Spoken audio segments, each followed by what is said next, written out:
मध्य प्रदेश की प्रमुख गुफाओं की चर्चा संक्षिप्त समय में करेंगे। कौन सी गुफा कहाँ पर है उसकी बात हम करेंगे। यहाँ देखेंगे हम कि बिलोबा की गुफाएं, मध्य प्रदेश में बिलोबा की गुफाएं ग्वालियर में हैं और 11वीं-12वीं शताब्दी में इनका निर्माण कराया गया। बिलोबा की गुफाएं बहुत चर्चित नहीं हैं, फिर भी अगर हम गहरे जाएंगे तो हमें बिलोबा की गुफाएं मिलेंगी ग्वालियर में। उदयगिरी की गुफाएं जो बहुत फेमस हैं, आपके विदिशा में है।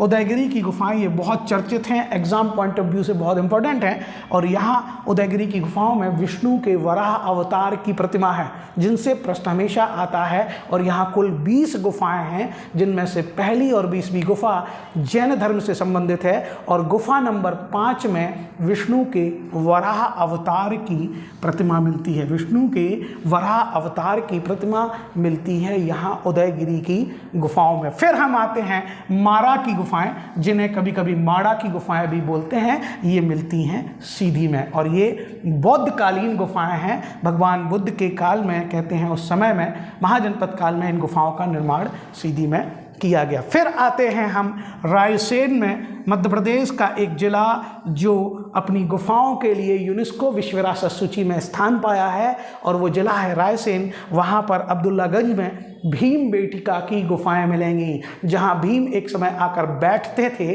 अज्ञातवास के दौरान। और इस भीम बेटिका गुफा की खोज विक्रम विश्वविद्यालय के वाकड़कर के द्वारा की गई। इसके खोजकर्ता थे वाकड़कर, और 2003 में इसे यूनेस्को विश्व विरासत सूची में शामिल किया। मध्य पाषाण काल के ये भित्ति चित्र, हजारों साल पुराने भित्ति चित्र, जिनके रंग और कलर आज भी जैसे के तैसे बने हुए हैं। इसके अलावा मृगेंद्रनाथ की गुफाएं भी रायसेन में ही मिलती हैं। रायसेन में, कहते हैं, आपके भीम बेटिका की गुफाएं और मृगेंद्रनाथ की गुफाएं रायसेन में मिलती हैं। फिर आते हैं उज्जैन में, जहां राजा भर्तहरि की गुफाएं, राजा भर्तहरि की गुफाएं उज्जैन में मिलती हैं। वैसे राजा महाराजा महाकाल कहलाते हैं, लेकिन उज्जैन में भर्तहरि की गुफाएं मिलती हैं। फिर आते हैं हम, कहते हैं, खंडवा में, जहां शंकराचार्य की गुफाएं मिलती हैं। उज्जैन में राजा भर्तहरि की गुफाएं, आपके खंडवा में शंकराचार्य की गुफाएं, और धार में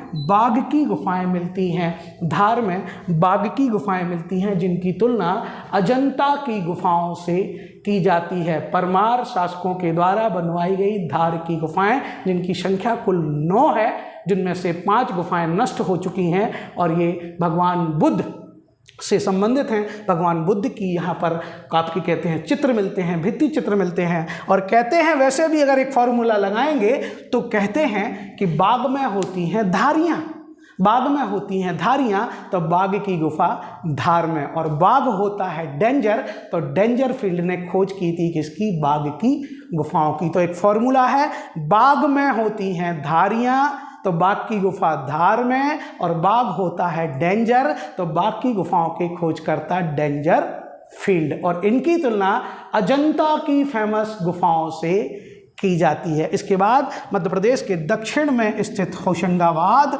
जहाँ पर पांडव की गुफाएं मिलेंगी और आदमगढ़ की गुफाएं मिलेंगी, जहाँ प्राचीन काल के आदि मानव के अवशेष मिलते हैं, जीवन के अवशेष मिलते हैं आदमगढ़ की गुफाओं में। और पांडव की गुफाएं पचमढ़ी में मिलेंगी। ध्यान रखना, पांडव जलप्रपात मिलेगा पन्ना में, लेकिन पांडव की गुफाएं मिलेंगी होशंगाबाद में। तो ये है मध्य प्रदेश की गुफाओं का एक संक्षिप्त परिचय। मध्य प्रदेश के महत्वपूर्ण टॉपिकों के लिए, ऐसी ही जानकारी के लिए आप हमसे जुड़ें। जय हिंद, जय भारत दोस्तों।